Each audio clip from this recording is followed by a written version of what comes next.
other big story we're tracking, Zomato CEO Deepinder Goyal's statement on India's gig economy and delivery services being largely unaffected by calls for a nationwide strike by gig workers on December 31 sparked a massive debate across the country. While many were enraged by his statements, calling those striking as miscreants and dismissing concerns about gig workers at large, others came out in his support, particularly from a business point of view, and against those criticizing the entire 10-minute delivery model in itself. So let me first break down exactly what the Zomato CEO said. His statement on New Year's Day, which is Jan 1, divided opinion and opened up an enraging debate on just how well companies pay delivery agents. He said, first of all, that Zomato and Blinkit delivery delivered at a record pace, unaffected by calls for strikes. Support from local law enforcement helped keep miscreants in check. He said 4.5 lakh plus delivery partners delivered more than 75 lakh orders, an all-time high, to over 63 lakh customers. This happened without any additional incentives for delivery partners. But he also clarified that New Year's Eve does see higher incentives than usual days, and yesterday was no different than past NYE days. Thank our delivery partners who showed up despite intimidation, stood their ground, he says, and he adds, if a system were fundamentally unfair, it would not attract and retain so many people who choose to work within it. Please don't get swept up by narratives pushed by vested interests.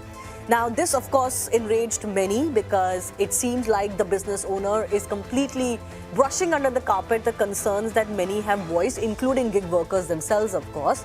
Now, the CEO also tweeted out this video today alleging that their partners were being harassed by vested groups while they were working on New Year's rush time. He claimed that those disturbing others were not delivery partners themselves, but agents of political interest who were piggybacking on narrative to gain mileage.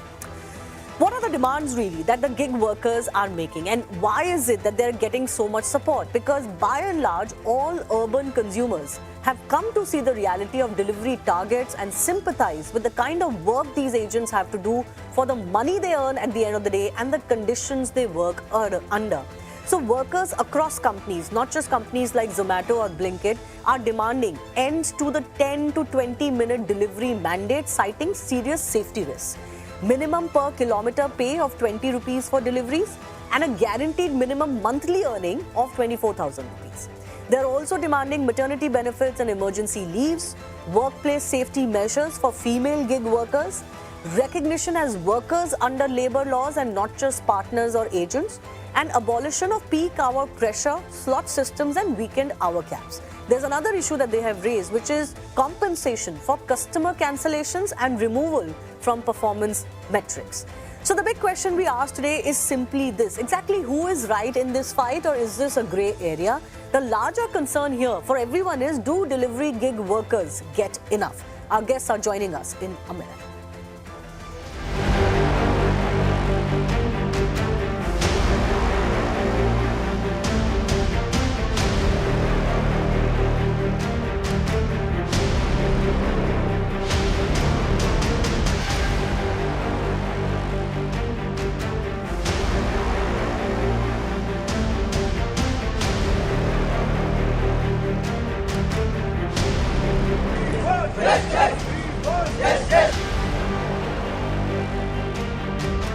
Company इन मौक़ों पे एक तो 31 दिसंबर हो गया और एक 25 दिसंबर, इन दोनों दिन कंपनियों ने पैसे बढ़ा दिए ताकि कोई भी जो राइडर है वो स्ट्राइक पे ना रहे।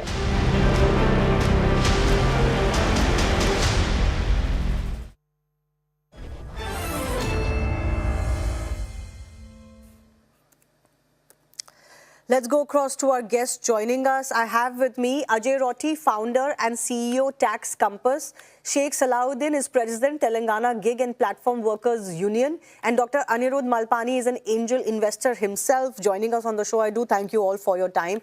Ajay Rotti, you have come out backing, Deepinder Goyal's view. You've talked about how he's not holding anything back. And the fact that there is an unfair criticism as far as this gig economy is concerned. People talking about how these jobs are not actually leading to actual growth, quote unquote, as far as the Indian economy is concerned. But first up, tell me, according to you, is Deepinder Goyal being insensitive with the kind of explanations that he's been dishing out? Firstly, I don't think so. And I think, what we need to do, at least the way I am looking at it, is we need to move away from, anecdotal situations and discussion. Because the moment you make it anecdotal, it gets one, emotional. Second, for any anecdote, there'll be a counter anecdote. So if you have a situation to say that, I met somebody who was saying that he doesn't even earn 100 rupees, 50 rupees, life is difficult. Yes, it is true. But there will also be a case where somebody has gig worked and, saved a nice sum, upskilled himself or herself and moved ahead in life. So therefore, the way I look at it is we sort of take out the anecdotal experience and then look at what the ecosystem is doing for where we are as a country today. Happy to sort of explain that in greater detail. But the moment you look at that, I think the amount of gig workers that are there in the economy today, and the Niti Aayog report of 2022 said that there were 77 lakhs at that point, and it's expected to be about 1.2 crores today, and they are expecting it to go to 2.3 crore people in 2030. And for a country like us, where there's so much unskilled labor, I don't think we can be sort of very casual about criticism and take decisions based on anecdotal experience for something which is so significantly important in terms of number of people who are dependent on it. No, but is there no room for improvement to suggest by Deepinder Goyal that, this is market driven, that, they are making more than what they are getting in other jobs, which is why they're continuing to do these jobs? Is that also not unfair? No, of course, as with most things, the truth somewhere lies in between. Therefore, that's the point I'm making, that this needs to be debated to see where we need to get to. Better work standards, workplace things, all of those are definitely good asks, are important. But, on things that gig working comes with its own flexibility, etc. And therefore, some of the things that are there for a stable employment to be brought in here will also be difficult. Therefore, even in the asks, I think there are some asks which are reasonable, which are good in my view, need to be looked at. Is there a scope for improvement? What you asked me? 100% there is. There's always a scope to improve a lot of things here. Okay, so I'll come back to you on what you think can be easily deliverable by these companies who are making fat profits to begin with, and some of it can surely go to the delivery agents and delivery partners. But Sheikh Salahuddin मेरे साथ हैं, president हैं Telangana gig and platform workers union के. तो दीपिंदर गोयल ये कह रहे हैं, या बिजनेस कम्युनिटी ये कह रही है कि अगर आपके पास इससे बेटर जॉब होती तो आप वो काम कर लेते. इससे बेटर पेइंग कोई जॉब नहीं है, इसलिए ये डिलीवरी एजेंट्स, डिलीवरी पार्टनर्स ये काम करते हैं. तो ये तो सब चाहते हैं कि उनको और पैसा मिले. मेरी भी नौकरी में मैं चाहती हूँ मुझे और पैसा मिले. तो ये तो अनफेयर डिमांड है. अगर आपको और नौकरी मिल रही होती तो आप वो नौकरी कर लेते. देखिए, वही बोल रहा हूँ, बेरोजगारी का जरिया ये नहीं होता, समझे. और वर्कर्स को जो है आज के तारीख में जो देश भर में जो बेरोजगारी है उसको कैप्चर करते हुए प्लेटफॉर्म कंपनीज ये गेम खेलना शुरू करें. ओके, एक तरफ से बोलते कि ये फ्रीलांस काम करने वाले हैं, पार्ट टाइम वर्कर है. मैं आपको कईयों रिपोर्ट इंडिया की स्टडी में बताता हूँ, जैसा प्रेसिडेंट्स ऑन व्हील है और वीवी गिरी जो गवर्नमेंट का इंस्टीट्यूशन है वो है. बहुत सारे रिपोर्ट्स में ये देखा गया 8 घंटे के ऊपर, मैं सिर्फ 8 घंटे के ऊपर की बात ही कर रहा हूँ अभी, 16 घंटे 18 घंटे की बात नहीं कर रहा हूँ. 8 घंटे के ऊपर करने वाले 70 से 80% डिलीवरी बॉयज है. वो वर्कर्स घंटों से काम कर रहे हो प्लेटफॉर्म पे, उनका इंसेंटिव रीच नहीं हो रहा और उनका पे सीधा नहीं मिल रहा. अभी एग्जांपल ये 2 दिन में बोल रहा हूं मैं, 31st के दिन इन्होंने एक नोटिफिकेशन निकाला अपने सोशल हैंडल पे, इमीडिएटली क्विक ज्वाइन कर सकते हैं आप. बोले 5 मिनट के अंदर ज्वाइनिंग कर रहे हैं आप, विदाउट एनी वेरिफिकेशन कुछ भी ज्वाइन हो जाता.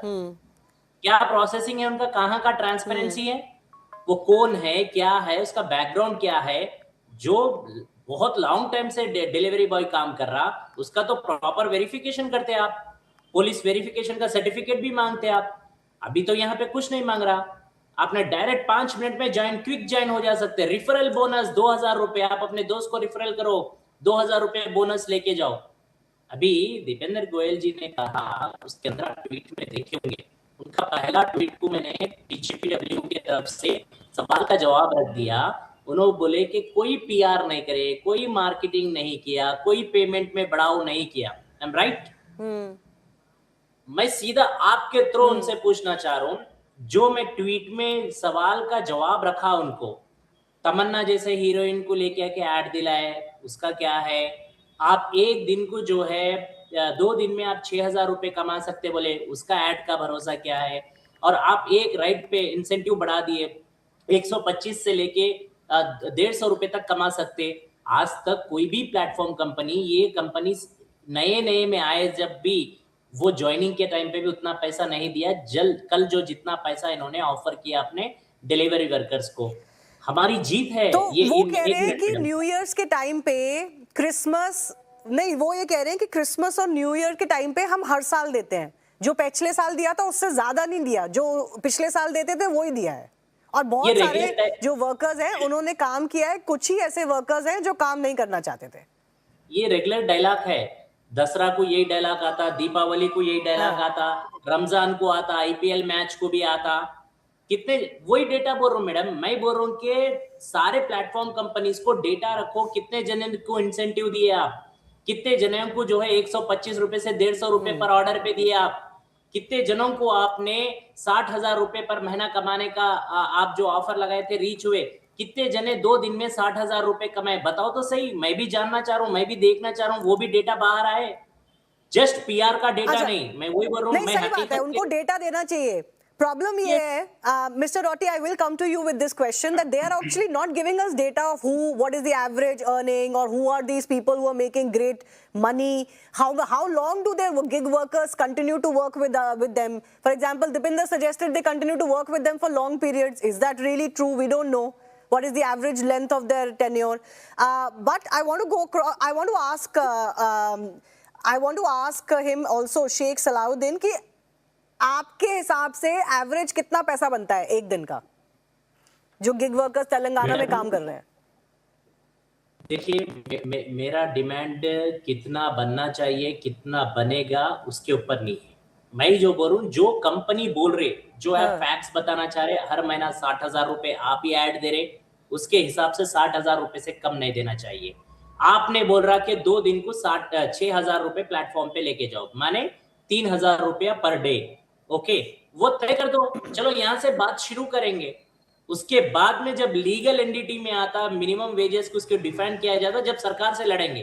पहले आप तो बैठो सामने, जो आप बोल रहे हैं वो आपका जो वादा है, ये वो तो बताइए तो सही, हमारे दर्शकों की जानकारी के लिए बताइए तो सही। कुछ लोगों का कहना है, कुछ गिग वर्कर्स ने बताया कि उनकी 500-600 रुपए की भी कमाई नहीं होती 12-12 घंटे काम करने के बाद। हार्डली 15 से 18 घंटे के बीच में करे तो 1,500 रुपए, 1,000 रुपए का टारगेट रीच होते। अगर जब वो प्लेटफॉर्म पे आप 8 घंटे कर लिए या चले गए, तो आप 700 से ऊपर नहीं आ सकते। 500-700 के बीच में रहते। मैं 500-700 भी बहुत बढ़ के बोल दिया, 500 और 700 के बीच में ही रहते। तो ये एक तरीके का, अगर आप देखिए, उसके अंदर पेट्रोल है मैडम, अभी पेट्रोल है, मेंटेनेंस है, सब है। एक चीज मैं यहाँ पे बोलना चाह रहा हूँ मैडम, वया टू, क्योंकि देखिए ये वर्कर्स की जीत है। इसमें 2,10,000 वर्कर्स पार्टिसिपेट किया। ये फ्लैश स्ट्राइक था, ये पूरा दिन का स्ट्राइक नहीं था। बहुत ही पीस, इंडिया के अंदर फर्स्ट टाइम इतना फ्लैश स्ट्राइक और पीसफुल प्रोटेक्ट हुआ, कहीं पे भी जो वायलेंस क्रिएट नहीं हुआ। जो वॉट एवर वीडियोज बता रहे, अगर जा Telangana gig and platform workers union, Indian federation of app based transport workers, इस तरीके के चीज को हम खुद एक्सेप्ट नहीं करते जो बता रहे उन्होंने। मैं उसका क्लियरिटी भी दे दिया ट्वीट में। नंबर 2, क्यों जस्टिफाइज देना पड़ रहा सीईओस को, सबको आके अपने प्लेटफॉर्म्स वाले, क्यों इसलिए देना पड़ रहा कि वो हार गए, हम जीत गए, उसके लिए हर चीज को लोग क्लैरिटी देना पड़ रहा। तीसरी बात, इसलिए जस्टिफाई कर रहे हैं। Okay, so I want to go, मैं आती हूँ आपके पास वापस। Anirudh Malpani is also with us. Deepinder Goyal started getting a lot of flack for what many thought was very insensitive tweets from him, boasting about how well the company did at a time when there hasn't been resolution to the demands by the gig workers. So what is your view in this case? Was he actually being insensitive to the demands made? I think we need to find the right balance. And I'm not saying I'm supporting anyone, so I'm very clear about this. I think part of the problem is we need to redesign the system so incentives are aligned properly. Right now, the incentives are completely off. Everything is in favor of the investor in the company or the CEO, and they take away a huge chunk of the profits, which is absolutely not fair. And I think it's possible to create a better and a more fairer system. One way of looking at it is, at least we're giving them jobs. They wouldn't have a job otherwise. But what you really should be asking yourself is, can we improve the system in such a way that you don't face this flack? The very fact that people are so morally enraged about what Zomato is doing with its gig workers tells you that there is something wrong. And ignoring it or just pretending that, we treat them as partners is actually being hypocritical. So I think smart people like Deepinder Goyal actually need to do a better job. Can I give you an example instead of moralizing? Yeah. Let's look at sure. Walmart versus Costco. Walmart has a reputation for squeezing everyone and everything. They squeeze their suppliers, they squeeze their employees. And I think the tragedy is now Zomato is getting exactly that same reputation, that we're squeezing our gig workers in order to make profits. There may be fight in the short term, but in the long term, that's not sustainable. It's not ethical, it's not fair, and you end up spending so much money on hiring new people that they'd actually be far better off making sure that the people who work for them got a fair deal. And honestly, I don't think that deal is fair at all. Yes, but Mr. Malpani, is it also not true that those who are, kind of criticizing these companies or these CEOs, that they are harassing workers, they are also losing a certain amount of perspective? Because there is a certain flexibility associated with these jobs, and some say there are vested interests when it comes to these strikes and unionization calls. I'm not trying to take sides. I'm not trying to say the strike was right or wrong or whatever. I'm just looking at the individual worker and his family. And does he really, effectively, what you're saying is just because he chooses to work for you doesn't mean that's a fair proposition. He's choosing to work for you simply because the way the economy has been devised is that he really is not left with much choice. There's a difference between extractive capitalism and compassionate capitalism. And my point is, if you're playing the short game where you just want to maximize your share prices, I think this is okay. I think if you want to play the long game where you want to be remembered as someone who created a platform where gig workers were not just treated as workers and where gig workers were not just called partners, just to be hypocritical, where you created a third system which was actually better for everyone. And it's high time we did that. Right now, you have full-time employees and you have gig workers. You need something better. You need something like contract workers who have a certain degree of protection. The reality is these people are vulnerable. They don't have a choice. They just have to put up with whatever they do. And it's very easy for Zomato to say it's all algorithm driven or we give market rates. The question you need to ask yourself is, are those market rates fair? So I really want to go back to first principles. I think Zomato is just an example of what's wrong with the system. And I think the gig workers threatening to strike is just the fact that they're so fed up that individually they have very little power. They can't really complain. And then it's a question of, do they remain in the frying pan or do they go into the fire? And I don't think that's fair. It's not fair on the workers, but I don't think it's very smart on Zomato's part to continue this. It's not going to end well is my limited choice. Okay.